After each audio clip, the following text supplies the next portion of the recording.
আসসালামু আলাইকুম। আজকে তৈরি করতে যাচ্ছি রসুনের আচার। প্রথমেই রসুনগুলোকে আমি একটু গরম করে নিলাম।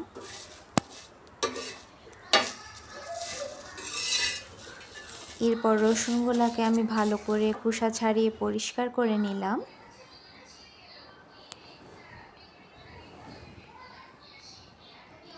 এরপর নিয়ে নিলাম 1 চা চামচ হলুদ গুঁড়া, 2 টেবিল চামচ ধনিয়া এবং জিরার গুঁড়া, নিয়ে নিলাম 5 ফোড়ন, চিনি, শুকনা মরিচ। এখন প্রথমেই দিয়ে দিচ্ছি হলুদ গুঁড়া, 5 ফোড়ন,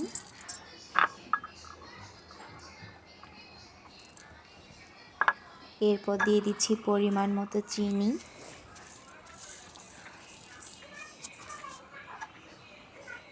দিয়ে দিচ্ছি ধনিয়া এবং জিরার গুঁড়া, দিয়ে দিচ্ছি শুকনা মরিচ,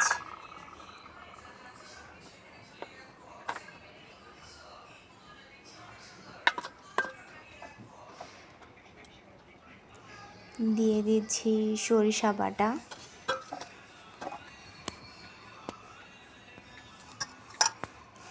এখন দিয়ে দিচ্ছি পরিমাণ মতো ভিনেগার,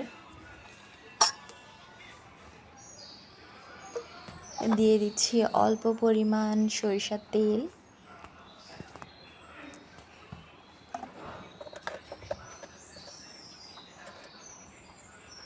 এরপর দিয়ে দিচ্ছি স্বাদ মতো লবণ। এখন সমস্ত উপকরণ আমি মিক্স করে নিব ভালো করে।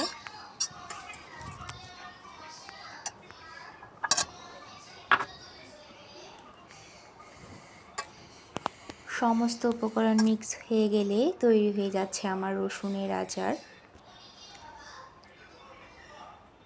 দেখতেই খুবই লোভনীয় লাগতেছে।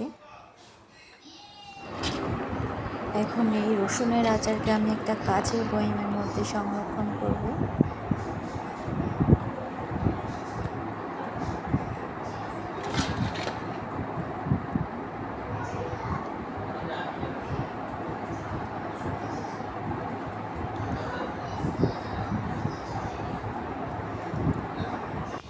এখন দিয়ে দিব সরিষার তেল,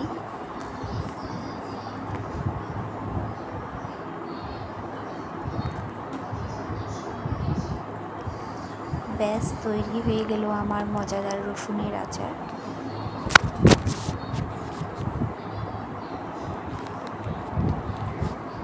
বাসায় ট্রাই করতে পারেন, ইনশাআল্লাহ ভালো লাগবে। আসসালামু আলাইকুম।